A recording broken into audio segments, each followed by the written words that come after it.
Hi, y'all. This is Kristen Chenoweth. Hi, I'm Gloria Stefan. This is Sarah Bareilles. Hi, I'm Patty Lapone. This is Lin-Manuel Miranda. You're listening to the Broadway Podcast Network.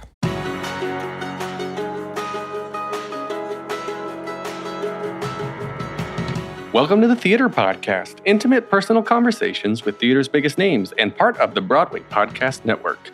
This episode is with Bernie Telsey. This guy has cast everything you can think of, from Broadway to voiceovers to movies to commercials to special events. I mean, gosh, he got to put his name on the map with Rent back in 1996, and has even cast the most recent Mary Poppins movie, Mary Poppins Returns.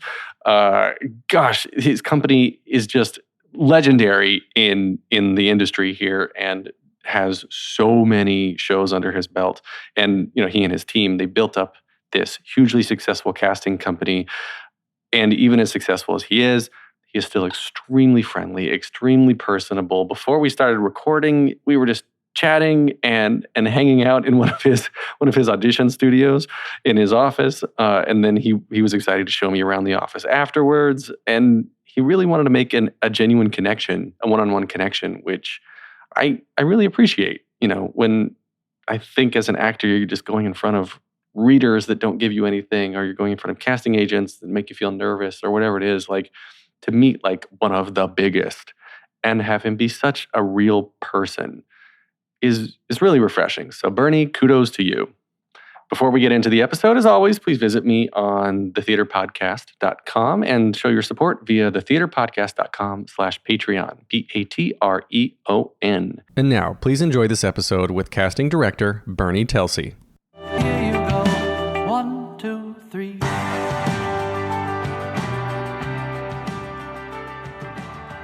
My guest today owns Telsey Company, one of the most successful casting agencies in New York City. He and his company are credited with casting 175 Broadway shows, 58 tours, both of which, those numbers don't even include the off-Broadway and regional productions for theaters such as Atlantic Theater Company, Signature Theater, Westport County Playhouse, and La Jolla Playhouse, just to name probably what is a very small handful. He and his company are also credited with 97 film and TV shows ranging the gamut of pretty much all genres, interests, and sizes.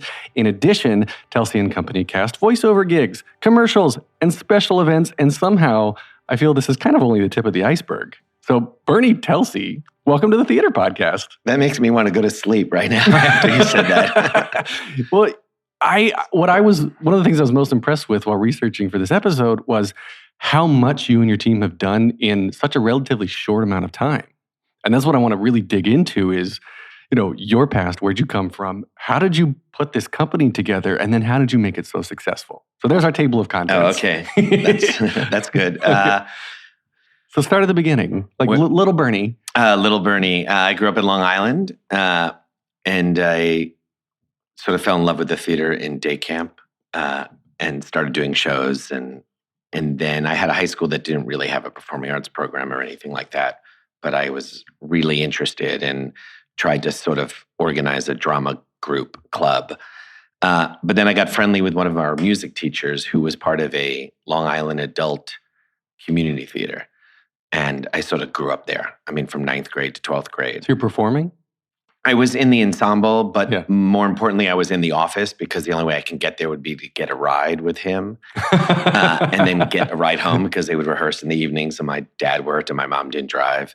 So I wound up just volunteering in the office, and I started at an early age to learn about other things than performing. So when it came time to go to college, I knew I wanted a program that, yes, of course, had acting, but had more. I mean, I started to have this fantasy and this dream of starting a theater company, which, luckily I was able to do with MCC Theatre. But at that time, I didn't know that would exist. So I went to NYU for theater management and acting. You want me to keep going? And then, and then how I fell into casting, though? Well, yeah. So, okay, theater management. So you knew that you didn't want to perform. I guess you were in the ensembles. You had that realization. You're like, I'm just not going to try that route. Yeah, and I was doing it in college, and I just didn't love it as much as I loved trying to make the other stuff happen.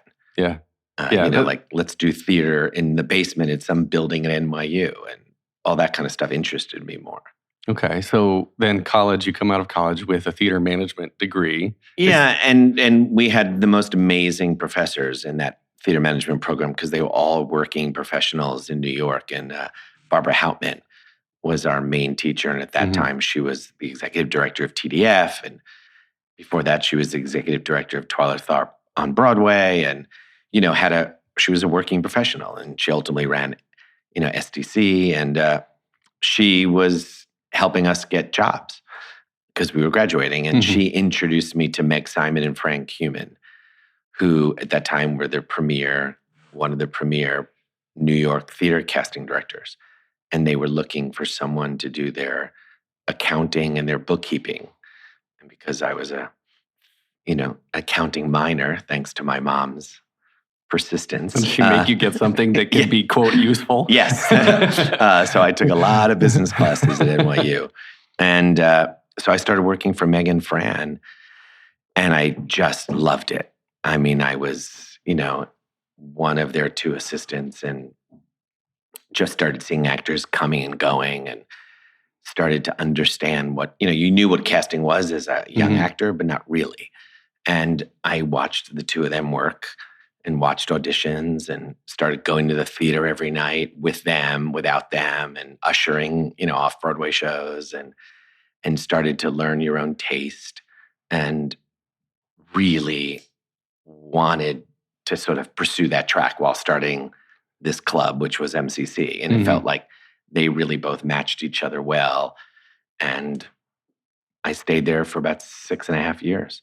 So MCC, you started before you got into being an actual casting director? Yeah, I started MCC also 2 weeks after NYU. There was about 7 of us from a class, along with Bob Lapone, who was a guest teacher, that we started this club, MCC. And so they both were, my daytime job was working at Meg and Fran's. Well, okay, so I want to take a sidetrack real quick then, talking about MCC. So I know a lot of people who have theater troupes and they have clubs and they have friends, and is I guess how easy is it to just be like, yeah, I'm going to start an off-Broadway theater now? And was that the goal at the time, or did you just want to have something in a black box somewhere where you performed? Or No, I at that time, my goal was to have a real not-for-profit theater company. I mean, that was primarily what I was studying at NYU, through 4 years of internships and studying not-for-profit theater with Barbara Hauptman and all the other professors.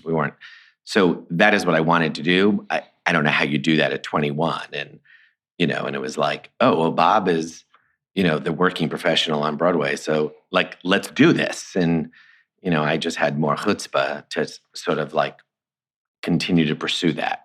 Yeah, that's another story of that I've heard of well, I didn't know it was going to be hard, so I just did it. Right. No, that's exactly right. We didn't know it would, and now 33 years later, it's just as hard and harder. But yet, we have our own building and our own home, and it all worked. Right. Okay. So back to casting. Sure. So you've got MCC on the side. You're casting for MCC, I assume. Yes. Yeah. I mean, at that time, early on, we were doing readings and workshops. I mean, we didn't really do our first production until 86, which was Beirut. Right. Okay. So MCC, you said you started when you were 21, right? Yeah. Right. Yeah, okay. yeah. So then Beirut, when was that? How old are you then? 25. Okay. So 4 years. 4 years. And when are you working? So Risa Brayman and Billy Hopkins. Yeah, that came slightly after, around 86, I think, or 87. I then left Meg and Fran because then I was going to put all my energy into MCC because now we're taking off, even though we were doing our first show. I just needed to spend more time at the theater. And then I met Risa and Billy, who at that time were both young directors directing at EST, but they also were doing the casting for EST. Mm-hmm. And they had just exploded because they did Desperately Seeking Susan and Fatal Attraction and, Born on the 4th of July. And they were just starting to do all these amazing New York movies that were getting all these New York actors, these premier roles. And they were expanding and they needed some freelance. And then I met them and they said, come cast with us. and you can do your theater. We do our directing thing, and you'll do a project and you can do your theater. And so I worked on and off for them for about 2 years. And then in 88, I sort of went out on my own. I mean, while I was with them, we did a commercial because it was this really groovy Richard Avedon commercial who was directing his first live action commercial. He's the famous photographer. And we put all these amazing theater actors in it, from Larry Brigman to, Ron Vaughter, who was a part of the Performing Garage at the Wooster Group, and Bob Joy. And, it was just a commercial that really took off for IBM. And then everyone started calling Risa and Billy to do more commercials. And they did not want to do that. They had too many movies going on, and they were too, it was very busy. And they said, just go open up your own shingle and do commercials. So that's how you started? So I was like, okay, now I'll have commercials on this phone line and an MCC on this phone line. And, I supported myself doing the commercials and then did the theater. So, okay, so in 88, you said you went out. Okay. And were you just Telsey at this time? Yeah, it was just... do you have a company name? No, it was just Bernie Telsey Casting, I think we had at the time. Or, I was doing commercials. And then Will Cantler, who was the other artistic director of MCC, was the director in trade. And it was like, well, do the commercials with me. Because then we could both be here for MCC. Bobby's acting and we'll both do these commercials. So then we just started doing that for a few years. That's interesting. And so that was a couple of years. And then the first, I guess let me back up a second. I was going to ask, in the late 80s, New York is kind of known for being very dirty at that time. Like it's nothing like it is now, and was most of the film and most of the TV done on the West Coast, or was there still a little bit? There was some, there were the Juliet Taylors and Ellen Lewises who were, casting amazing movies in New York, but there wasn't the television that there is now. And there wasn't even the musicals like they are now in the sense of pop and rock and anything goes kind of thing. So there was theater. Yeah. Well, that kind of I guess that segues into like your first big credited show was Rent, right? In 96, which I talk about how it changed kind of the genre, not the genre. Well, yeah, it changed Broadway, right? Because it brought this new style, this new pop music into what is traditional, like 15-minute dance breaks. Like that's not what Rent was or is. And I was reading too that it put you on the map as being able. Well, for one, you cast this major success, but then two, it shows that you could do something outside the norm. Right. So how did you make that relationship? How did that come? That's a great story. While I was doing the commercials, Will and I, Peter Sellers had called, wonderful stage director, and he had done a lot of theater every now and then that Meg Simon and Frank Human would cast. And he knew me through that world. And here it was, many years later that he was doing a production of Merchant of Venice at the Goodman. And Meg at that time had already been moved on to casting television. So he called me to cast this Merchant of Venice and then this rock opera that he was doing called I Was Looking at the Ceiling and Then I Saw the Sky by John Adams, who's a wonderful opera composer. And they were going to tour around Europe. And the breakdown, you could say, was, very Rent-esque, even though Rent didn't exist yet. This was like 92, maybe 93. And Merchant of Venice was a great success at the Goodman, and then that segued into us casting for the Goodman and that kind of stuff. But then we did this rock musical that toured around Europe. And that was it. It was never supposed to come to New York, or maybe it was, but... And then New York Theater Workshop started developing Rent, and they had an in-house casting director, but she was leaving to have a baby. And they called me and said, we know you did this rock musical that was diverse and young, and would you come and do our production of Rent and our production of Quills, which is this wonderful, wonderful play, by the way, if you don't know Quills. And at that time, I was like doing so many commercials and the theater was going. And I always laugh when I talk to young actors. I say, never say no. Because I tried to say no to Jim Nicola. Didn't know if I'd have the time to work on Rent. But I asked, is there any way I could just do Quills? Because Quills was a really good play. and I hadn't listened to anything in the Rent. I didn't know. It just felt like, oh my God, I just did this musical and I don't know if I have, and he said, no, you have to do both. So I took both. And, glad you did. So glad I did. And mostly because even to this day, there was nothing more rewarding and exciting and challenging than working on Rent. Getting to work with Michael, who I had known, and Jonathan Larson and Tim Wilde, the musical supervisor. It was amazing. And, that was at a time where there weren't those kind of musicals, even off-Broadway, let alone there wasn't even off-Broadway musicals. And I didn't know any of this I knew it was going to be hard because the Peter Sellers thing was hard. But this was almost impossible because, it was an off-Broadway musical, which didn't exist in any genre.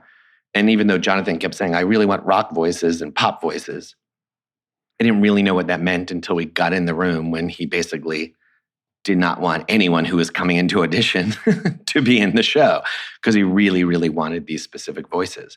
And it was at a time when, God bless the agents, but they'd rather their clients be in the ensemble of the second national tour of Les Mis than be a lead in Rent because it wasn't a time now debuting in a lead in an off-Broadway musical gets a lot of visibility and gets a lot of attention. Yeah. It wasn't happening at that time. So, why is someone going to work for $200 off-Broadway in a musical that no one knows about when they can make a Broadway salary on the tour of Les Mis? It was just, it makes no sense right now when you say that, but it really was hard. And we had a year, to cast that, thankfully. It takes that long? No, here's the genius of Jonathan and Michael and Jim Nicola and Tim. They knew it was going to be hard because Jonathan, as all the stuff you read about now, he knew he was really putting a new voice, a new sound. Yeah. So someone must have said, you gotta, we gotta take the time to do this. And if we really know we're going to do this a year from now at the New York Theater Workshop, why are we not just starting now to cast it? And Michael at the time was the artistic director of La Jolla, who I knew because we were casting for them. And he was always going to be in New York like every 6 weeks. So it was like, I'll come from New York and we'll do 2 days of auditions and then I'll go away and I'll give Bernie, a chance to keep looking. Where was I going to keep looking? You know what I mean? I didn't have the body of knowledge that we do now, So it was, we always laugh and say we would do an open call because we could not find, Roger, someone who sang like it needed to be sung. And, we would do an open call and, 22 people would come and they'd all look like Alice Cooper. It was, as opposed to when we did the first open call for Broadway, when it was transferring, we had 4,000 people show up. I was going to say, 22 does not sound like a lot. No, it was nothing. It was in an office, half the size of this. And it was like, but, out of those 22 guys, there was Adam Pascal. And it was like, God bless if you can sing. And of course he did. And,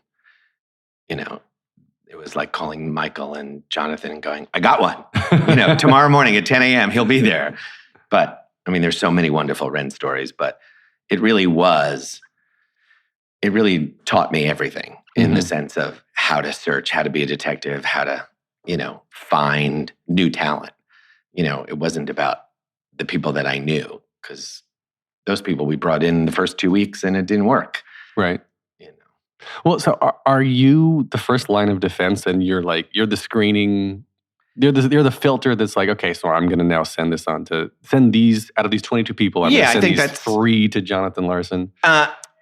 In that case, yeah. In that particular case, and I think it's all casting directors, we are the front line. We're the people who see the talent first before the creative team, whether it's the director, producer, or writer.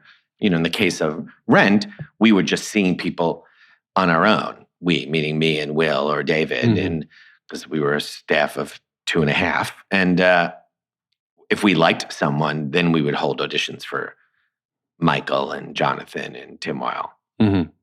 Well, I was reading too, you're credited with, or notable for discovering Taye Diggs, Idina Menzel, Anthony Rapp, and Jesse L. Martin. Like, you've made the careers of these people. Yeah, I would like to look at it as we introduced them. I don't, they were as talented as they were. Yes. You know what I mean? You discovered them. Yeah. You didn't invent them. You discovered them. Yeah. Introduced them. I don't know. Yeah. I mean, you're right, But, Jesse was someone I knew because of casting commercials. Yeah. And he was so good and so, lit up the room every time he came in for a commercial. And you and I can go, really? You saw that in a commercial? But he was that kind of raw, accessible, loving, And then it was, okay, you sing, come in for this musical. I mean, it only took, seven times of him not showing up to finally come in, where I think I had to drag him there and say, you have to come do this. And, So the actors were reluctant to put their name on something so different? Not put their name. I mean, in Jesse's case, I don't do musicals. It was that kind of thing. I don't do musicals. Yeah, you know what I mean? Yeah. Like, I'm not a singer. And it was like, I know, but this isn't a musical. This is a musical. This is something different. And they really want someone like you. And, just come in and stand around a piano and we'll see. And, it was that kind of a thing, That's incredible. So you said it was a year that you got to work on this, but generally, in terms of the mechanics of casting now, how far in advance do you get notice of, like, all right, we're gonna? Well, I guess one question is, do people pitch castings to different companies? Like, there's you, and you're not the only casting director or casting company in New York. But first of all, how does one decide to use Telsey Company? And then second, how far in advance is that process normally? You might have to ask some of those people who decide to hire us. But I think when a project is knowing it's going to happen, right? Whether it's so if you're, musicals, for instance, start so early on in the process. Nowadays, and even back then, even Rent had readings before it ever got to production. All of these kind of shows do. So I think the minute that they're ready to do a reading, even if it's a reading just for the composers and the authors and the director, they need a casting director. Mm-hmm. And I think, like any of us, get hired based on our relationships with those creative members. Sometimes it's the director or the producer or the composer who has a history with us and says, oh, I really want you to cast this. Or it could be a brand new team that maybe is meeting a few of us. There are times where we too have to audition, in the sense of we go in and have a meeting and talk about our process here and what makes us who we are. But usually with a musical, it's almost like 2 years out. Before the first workshop or before it hits Broadway? No, I would say it's about 2 to 2.5 years before it hits Broadway. Sometimes longer. We get hired. I mean, there are some shows that we've been doing readings of for 5 years and hasn't gotten to Broadway yet. But now it all of a sudden has dates and it's actually coming to Broadway. Right. So we could start anywhere from 2 to 4 years out. Because the music, the script, the creatives from the creation standpoint are working sometimes 6, 7, 8, 10 years in advance. Oh, yeah. So then they come, do they ever, I guess they come to you with the finished character breakdowns, or do they just give you a script and you're like, you write the character breakdowns? Both. If they have a real insight to, okay, this is what I want, then they'll share all that with us, what you would call the character breakdown. Or they'll say, this is what we think it's going to be, but we're also open. That was the great thing about Ren, not to keep going back there, but, Jonathan was very much about, I wrote these guys, but I'm open to interpretation. Mm-hmm. You know what I mean? Like, Collins was originally written as like a Bruce Springsteen type character. Oh, really? Like if you look at the earlier breakdowns for Collins, it actually says that, which is nothing like the smooth Jesse Martin. Right. But that came out of the, but that was a wonderful moment where Jonathan was like, or we can shake it all up. I was like, oh, we can? Great. And let's try something different. So sometimes the creative teams will rely on the casting director to use the process to change something that they might have been originally writing. Okay, so then let's take Frozen, for example. One of the great successes now that you and your company have cast. So how far in advance did Disney come to you and say, we're going to have these characters, obviously these iconic, well-known characters already of Elsa and Anna and everybody else. And so how do you approach that? How do you approach filling those shoes? Because those are animated shoes that people need to fill in a very specific way.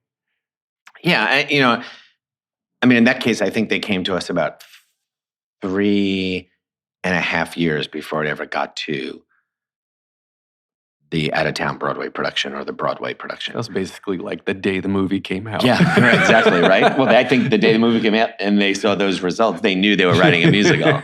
And again, that's something that they'll tell us and say, Bernie, in about 7 months, we're gonna do the first reading, but start thinking about it now. So that your wheels are turning, right? Because you're going to need not new necessarily, but younger sounds. It's going to be a big score sung. So, as you're casting all those other women in other shows, think about who might be in Anna or Elsa, because in about 8 months, we're going to come to you to start organizing a reading. And, so that's all so in that case, you might not have read it, but you know what the shoes are because of the animated movie. And you might not hear some of the songs actually. Mm-hmm. You know how hard, Let It Go is.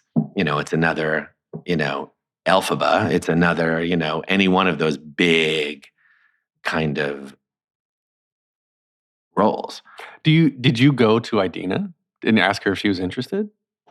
I would not have. I believe that those conversations would have happened way before we were ever hired, if there was even any. I don't think she would have done that. I have no idea if they asked. Kristen Bell too. I would love to see her on Broadway, right? I remember, we put her in their first reading of the Tom Sawyer musical that she did. Yeah, I want her to come back. I know. She always threatens to. I saw her in Hollywood, and she said, I will when the kids are older. Yeah. Yeah, I listened to Armchair Expert with Dax's podcast, and he's always talking about what they're doing. They're both of them are so busy. I don't think they'd make it out here anytime soon for a permanent amount of time. But okay, so Frozen, for example, is kind of the gift that keeps on giving because it's running forever. Knock on wood, right? And so there are replacements. And there are put-ins, and there are standbys, and there are understudies, and now there's the National Tour opens tonight in LA. Yeah. So you've got all of that. Is that something that, I guess, in terms of resource management and scheduling with your team, and from a logistics standpoint, from a business owner, where do you prioritize? How do you prioritize with your staff? And do you have the mechanics of the company to come in every morning and so we just heard that Casey Levy wants to leave the show. We got to find somebody in a week. How does this all work? Yeah, that's good questions. One of the things I could not live without is this amazing staff that we have. And, many, if not 75% of them have been here, 10 to 30 years. So it's a really great, close-knit group of a bunch of different casting directors with different tastes and different eyes, but we all work together as a team. Mm-hmm. And specifically to answer your question, we have a group of the employees who are all in the musical department.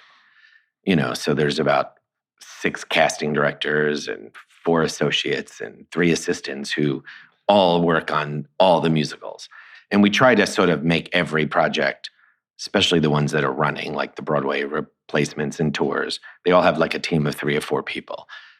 Even though everyone in the office is always looking on those long, everyone always knows we need an Elphaba in Wicked, or now we need an Anna in Frozen. But it's that team of 4 who are constantly looking. So they're dedicated to specific shows? Yeah, they're dedicated. Full time, or do they kind of rotate through? They'll do something else besides Frozen, but it's, the 4 people who are doing Frozen are not the 4 people who are doing, 6 Hamilton companies or the people who are doing Wicked. I mean, it's spread out because the shows that are very successful and have multiple companies are very demanding. I mean, of course, Hamilton right now has 5 or 6 companies that every day someone's replacing. So that's an example where there's 3 people who, two of them are dedicated to, do nothing but, because there's so much turnover and there's so much need. It's such a big company. That raises a question too, a very interesting one, because you have something that is distributed like that in London and on the West Coast, on the East Coast, and everywhere. Are you, and I know you've got office presence on the West Coast as well. How are you, or where are your talent pools, and how are you tapping into them? Which is going to lead to a later question of how do you discover new people? Yeah. Well, the talent is everywhere now, right? And the great thing about the internet is we can reach talent everywhere and anywhere. Yes, are we on the streets of London and Australia on a daily basis? Of course not. We just can't. So, Right. We don't do the musicals that are there. We might consult with Australia. The great thing about the internet and whatnot is we can reach talent all over the world now. It's global. And it's so easy to get people to audition from anywhere. And we are doing that in film and TV on a daily basis. With musicals or stage productions, yes, we can hire talent and see talent from all over, but we're not on the streets of London and Australia looking for the brand new musical talent, because one, it's a lot harder for them to work here, and two, we just can't be there to do that. You know what I mean? So we might consult on the Wicked in London or the Hamilton in Australia, but we don't cover those. We cover the U.S. territory. So the talent pool is everywhere, and many people on our staff are flying or watching videos or looking at YouTube. I mean, we're looking all over the place. Someone's in San Francisco today doing Hamilton auditions, and someone's in LA doing Wicked auditions, and you just have to constantly go. It's interesting. I think Jessica Vosk my theory is that she got noticed for her Dead Elphaba when she was doing Fiddler on the Roof, right? So she got noticed for doing all the hashtag Dead Elphaba stuff on Instagram, which then somebody was like, oh yeah, let's bring her in for Elphaba. Yeah. Like, is there truth behind that?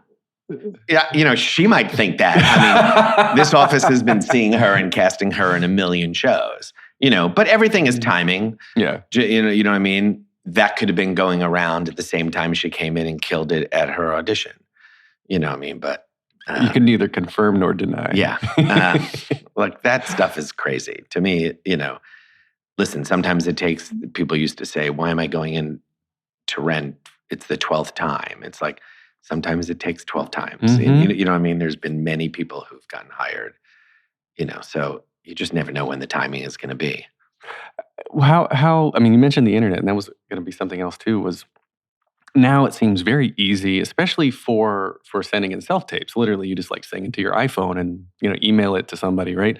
But before, in the 80s and the 90s, and even probably the early 2000s, before people even really had widespread broadband, right? I mean, YouTube came out in 2005, 6, something like that. Yeah. So it's been just over a decade that probably your talent pool has just exponentially grown, right? Oh, absolutely. So is it easier or harder now to find people? Because I feel like there's a lot more noise, would be my thought. Yeah, I think it's a little bit of both. I think it's easier to look for people, right? Yes. Like the days of Rent, I couldn't look unless I was in a room or I went to clubs, right? There was no such thing as tape. I mean, it wasn't going to happen, or no one was going to watch a tape to hear somebody sing, let alone cast someone. So it's so much easier now to look for talent. But like you said, there's a lot of noise that you have to get through because it's so much easier to look, but so much more is coming at you. And you're getting hit from all over. You're getting hit from agents, from YouTube, from individuals who are doing self-tapes. Or I can never lie down and go, I've seen everyone, because I know I haven't. Because did I look at 70,000 YouTube impressions? You know what I mean? So we're just, it's easy to look, but we have so much to look through to find that individual person who's going to be the one that everyone's going to agree on wanting to hire. Are there two types of categorizations? I would think that it's you got your original Broadway casts that are more traditional, known for Broadway people. And then maybe if ticket sales start to slump a little bit, that's when, they'll bring in a celebrity, they'll bring in like a bigger name that isn't known for Broadway, like Anastasia before it closed brought in Cody Simpson, right? Mm-hmm. Who's got 7 million followers on YouTube. Are you told that you need to look for somebody of that nature of like, oh, okay, so alternate reality, we're in the upside down, right? And Frozen's not doing well. And they're like, oh, we got to replace Elphaba with a celebrity so we can try to sell some more tickets. Where do you go to? Is it a different pool? Yeah, I mean, sometimes we're told by producers, if there's a name out there that could be right, can you be tracking that? Can you be finding that? Or we're told we have to have that. You know what I mean? It's a business. Mm-hmm. So there's nothing wrong with that. And we all could sit here and name a million times where like, oh my God, that person was amazing. And the show ran for another 6 months. Right. Which meant there was more work for everyone. And there was a show that everyone got to go see. So we're constantly doing that. I mean, even down to when it's first starting at a reading, sometimes it's, hey, is there someone with a name that might want to do this? That's a lot harder because they're not going to commit to the length of time that is needed to originate a role. Right. Taylor Swift is not going to come in and originate a Broadway show right now. I don't think she's coming in even for 6 weeks. But I'll check because everybody asks me to check. But that's also a different kind of casting and a different challenge. Mm-hmm. And that's what's so wonderful about the job because there's always a different challenge. And hard as it may be, yeah, come on. It's exciting when you can find someone that, can do the role. And look, I think off the top of my head, all the great, exciting, different people that went in and out of Waitress. Right. From the part of the doctor to, the part of Jenna. You know what I mean? And it was wonderful to get to see that many people do the role. Even like Kiki Barber. Yeah. Kiki Barber's an NFL player? Yeah. Okay. Like, that's something I'd go see, right? Yeah, I mean, that's the idea. But going back to the idea, you're looking for a name sometimes for these OBCs or you want somebody with like selling power, right? But how do you find... let me rephrase the question here. So there's the people like who are known to be leads, who are known to be supporting, and there are people who, there are thousands and thousands of actors in this city. So I take for example, Daniel J. Watts, right? Mm-hmm. Just opened as Ike Turner and Tina. It's so damn good. Oh my gosh, yes. So damn good. Yes. Sorry. Amazing. Yeah. This is his 9th Broadway show, but first principal role. Right. So what? I got the chills. What turns somebody up a notch in a casting director's mind of saying, oh, let's give them a shot at this really heavy role now? No, I know. And it's like I'm remembering all those kind of people.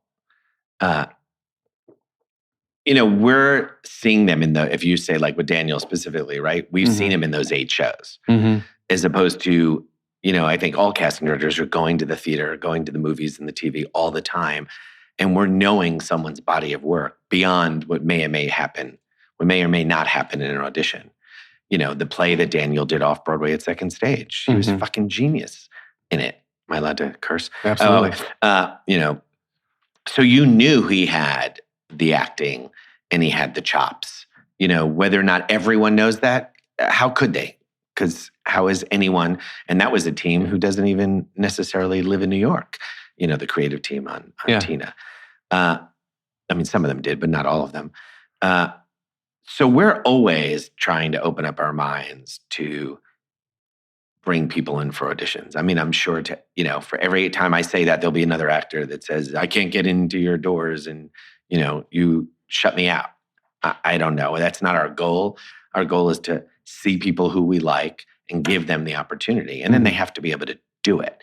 And Daniel nailed it in that audition. I was in that room and yes, you might have someone on a team who might go, ooh, but he hasn't done the lead. He was only in the blah, blah, blah. And then, it's our job to go, yeah, but you didn't see him in this off-Broadway play where he was actually a principal. Yeah. Because, but it was an off-Broadway play. It wasn't a musical. And that's why he's right for this, because you keep saying you want an actor, not your, traditional musical theater guy. So sometimes it really is just about getting the opportunity and him killing it in an audition. And that, there's always other little things, you know what I mean? Right. Oh, it's always interesting how you hear about someone's big break and from the acting side, I just happened to run into this person who suggested I go in for this audition and then I got it and whatever. But from the casting side, you guys are just, you're nonstop and always looking for replacements, always. Like in my mind, I've done a little bit of casting years and years and years ago, and I really enjoyed it. And it's interesting how I had to continually challenge myself, how you just said, to try to see people in a new way because I didn't want to keep them in a box. Right. And it's the only way you get fresh and new ideas, not just for yourself, but for the teams, right? I mean, they're excited to have someone like Daniel in that role and, as opposed to, the guy who just played the supporting lead in last year's Broadway musical. You're always, everybody wants something new and fresh and different. And, the other thing that's happening now is there's so much work. There's so much work and there's so much television work. Yeah. Yes, there's much more theater work going on everywhere, but actors have so much more of an opportunity now just because there's so much stuff out there happening.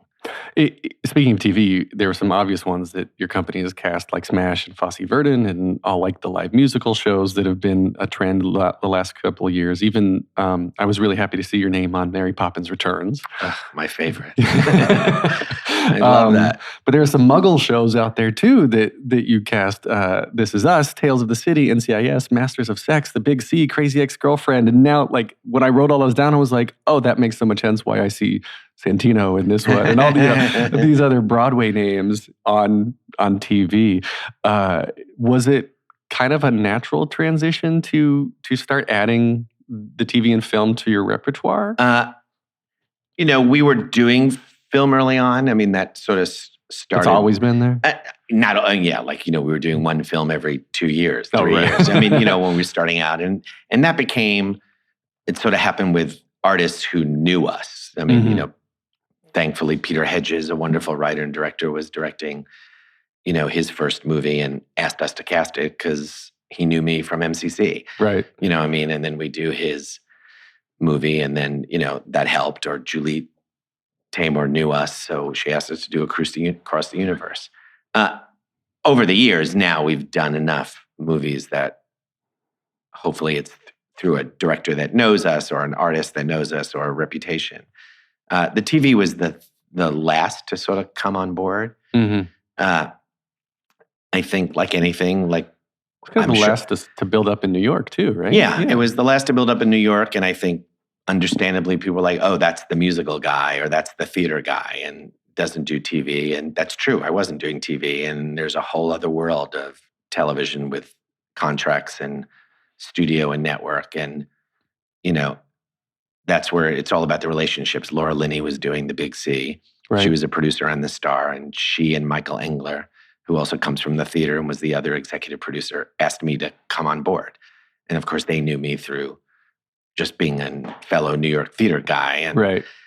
And that really sort of opened up the window for us to do TV. And now, so Big C was like the TV version of Rent for you? Yeah. And then that just became, then someone at Sony or Showtime said, "Oh, can you do this other one?" And, and now, we do a ton of TV and we opened up an LA office for that.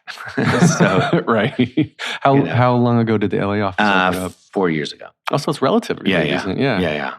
And they primarily do, 99% television, and some of the movie, like whenever we do a movie, we co-do it, of course. Mm-hmm. Tiffany Little Canfield, who worked here for 16 years, opened up the LA office about 4 years ago. Just seems like so much fun. Oh, you said it right on the nose. It is so much fun. And, part of my reason for building a big office is so that we could have our own collaboration besides whatever we're doing with the team, right? I mean, yes, I talk about the years of Rent. It was nice to be in that room with Jonathan and Michael, but like, you know, you want that outlet to come back and go, they're crazy. They're never going to like anybody. You know what I mean? Or like, help me. You know what I mean? Like, so much of casting is by yourself, which is wonderful, but I'm much more of a people collaborative person, and maybe that's because of the whole MCC experiences. So, you know, part of my dream or goal was like, how can we do that in a casting situation? How can we afford to have more people working on casting so that we could have access to more talent and have more fun?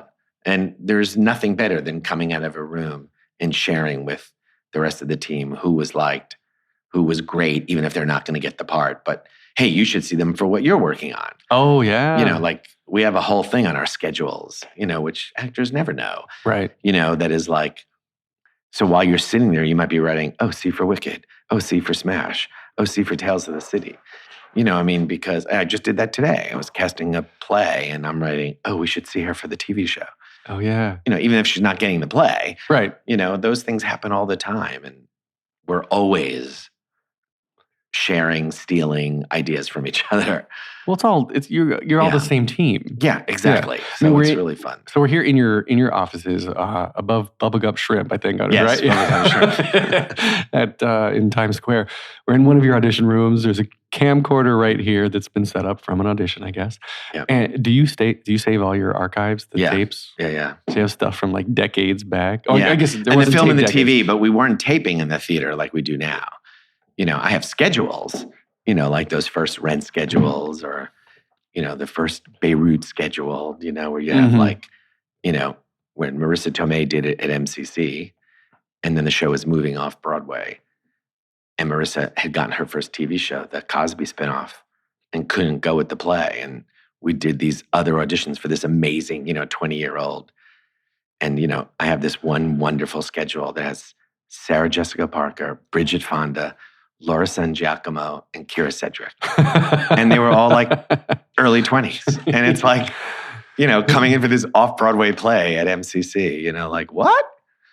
Does it ever get to you that you, or like the pressure, is it pressure at all of knowing that you literally, like, you have the decision power to make people's careers, to make their lives in some instances? Yeah, I don't think of it as the position power. I mean, I don't mean, you know what I mean? Because we're sort of, you know, just providing conduits to producers and directors who have the power, or studios. But there's the pressure to find someone that they're going to love more than it is the pressure of thinking about the actor, you know, because I know like the actors are, in some ways, they're out there to want to be wanted. Yes. And I want them. Now it's about how am I going to get the team to want them? You know what I mean? So that's where the pressure comes from. Oh my God, is so-and-so going to like someone today and pick someone, or are we going to have to keep looking? And even though keep looking is okay, because you know there's more people to keep looking at, like I get it. If you only wanted to see 5 people, I don't know if I'm going to nail it in the first 5. So there's always more people, but the pressure is trying to make everybody happy and feel good about making a decision, because it's, you know, rallying the troops or rallying many different voices to agree on one person, because only one person gets cast at a time. And you're having to, you know, you're like the host of the party in the sense of like, you have to get everyone to sign off. Or if you're dealing with film and TV, then you have to like provide that story to the studio or the network. This is who the team wants, and try to get them on the side. And, you know, so it's a lot of that kind of... There's a lot of politics, like corporate politics, especially more in the TV and film. Yeah. I mean, I don't know, you know, again, corporate politics sounds like a negative. You know, there's a lot of procedures to go through. And there's a lot of corralling to go through. I don't get, you know, I mean, if they don't want to hire someone, they just say no. Yeah. I don't get it. They don't share with me why. So luckily we're outside of the politics, but we're very much the communicators, and then have to go back to our teams and go, she wasn't approved. We have to keep looking, and that's hard. Okay, so I have a Patreon account, and patrons get to ask questions. So there's one question here from a patron, and it's pretty simple and obvious question: is for us aspiring actors out there listening, what's the best way to submit themselves? Sure. I think it's really important for a young actor or any actor to be like their own detective in trying to get seen and trying to get the audition. So I think, understanding that it is a business and submitting themselves with a letter or an email, every office, but if you're specifically to me and you don't know me or you don't know the office, it's mail a letter or drop by a letter and tell your story.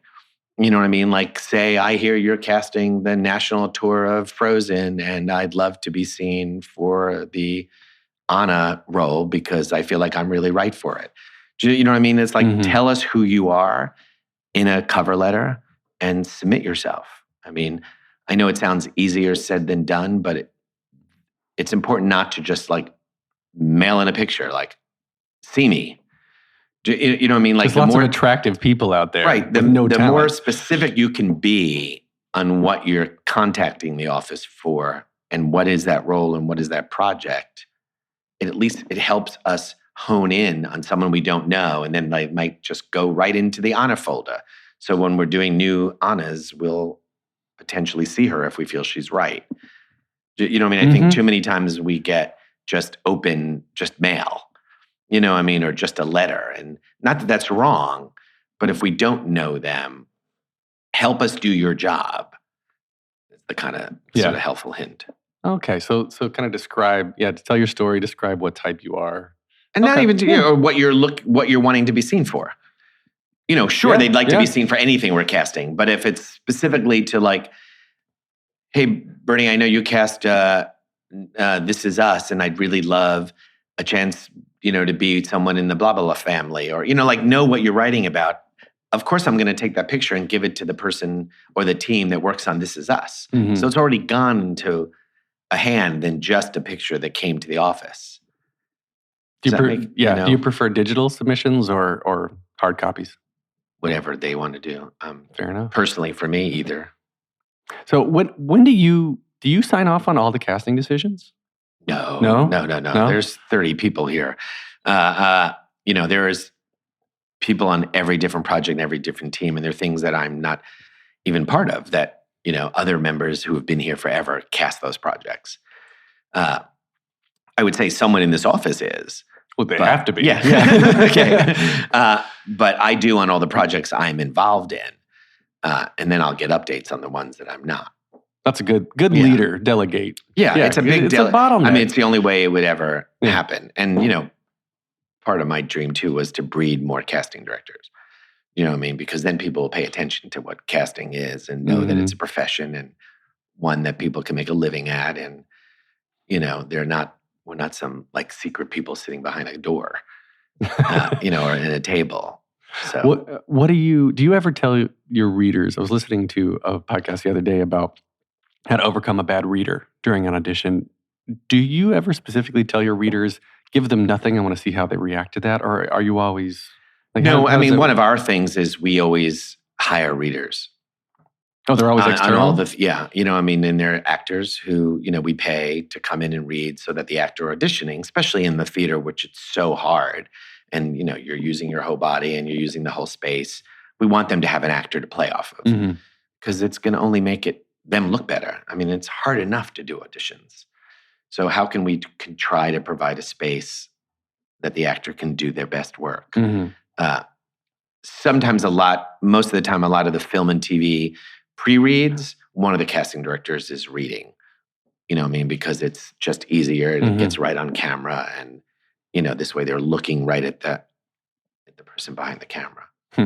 I was always just curious about that. Yeah. Okay, so we'll wrap up this episode here. There's 3 standard closing questions that I ask everybody. The first one is, what motivates you? The challenge, For me, this is like, all the crossword puzzles I can never do. You know what I mean? So like, I'm motivated by the work. I mean, it just sounds as corny as that is, but well, it's fun. You said that earlier. It's just really fun. And, I'm motivated by the to-do list. All right. So, and it's mostly because there's nothing like meeting new talent. You know what I mean? Like it just happened again this morning. Like when someone just blows you away in the room, and it's like today, someone I've known for a long time. And it's like, yeah, I would have not thought she would have been right for this role. Thankfully, someone else in this office brought that person in. And they were amazing. And you can't wait for it to be over so you could potentially hire that person. Or in that case, you can hire that person. Mm-hmm. And that's what's thrilling. That's awesome. Yeah. Next question is, what advice would you give to your younger self and younger people listening now starting out down a similar path? They're aspiring casting directors out there. Start paying attention to everything you're watching or seeing. If you're a young person who really wants to go into casting, and I say that to some of the interns here, start taking notes. Whether it's a TV show or a movie, you have the access to the internet to print out that cast list and write a note. And make yourself just do that as an exercise. Like, check off all the people you liked and maybe some that made no impression. If there's someone who made an impression, write what that was. Start to use your vocabulary to be able to talk about why did you really love her and that thing. Even if you're not working for anybody or working on the project, you're starting to collect a folder of the people that you liked. And I remember Meg Simon told me that when I started out, and I have all my old playbills when I was ushering off-Broadway, and I would just write. Because then there will come a time where you'll want to talk about one of those people because maybe you'll be in a casting office where you actually need that. But there's no reason, even if you don't have the casting job yet, or no one's going to read what you wrote, that's the exercise you need to start doing because ultimately you're going to need to know the talent and you're going to need to be able to talk about why you like someone. Yeah, years later, you're not going to remember the specifics of that one show you saw. And why you liked him. Right. Or her. So that's what I would say to someone who wants to go into casting. And go see everything. And there's a million ways you can see things that don't cost money. You can usher off-Broadway. You can volunteer at a lot of not-for-profits and then get to go see plays. And intern in a casting office if you can, just to start to get in the door. Yep. Okay, so this last question is the hardest one. If you could only see one show for the rest of your life, but you can see it as many times as you want, what would you see? It would be Rent. Because I love that music and I love what it says. And just from a casting director, it's such an open palette of who could be in it, even to this day. So it'll always be exciting just to watch new talent, even if you don't want to watch the show anymore. Mm-hmm. You know what I mean? If you said I had to do it over and over and over again. Yeah. Okay. So we can find your company online at telseyandco.com. Obviously, you're on Instagram and Twitter at telseyandco. Anywhere else that we could find you? I know MCC Theatre. MCC Theatre, of course. Yeah. Is that it? That's all you got? Yeah. I don't know. Yeah. I am not on social media myself. I was looking for it. I was like, on Instagram, you have an account, but no posts. That's true. I think, and if there's one or two, it's my son steals my phone and posts something. There's literally no post. Okay. You can track Felix Telsey, though. Oh, right. Your son. Yeah, Felix Telsey. Everyone follow him. You can get more of me at thetheaterpodcast.com. You can support the podcast at theaterpodcast.com/Patreon. I am on Instagram and Twitter at theater_podcast. Please leave a rating, leave a review. This is edited by Matthew Hendershot. Thank you to Jukebox the Ghost for the intro and outro music. And then Bernie, thank you most of all. This has been incredible. Oh, thank you. It was fun to talk. Take a deep breath, make the world a little colorful.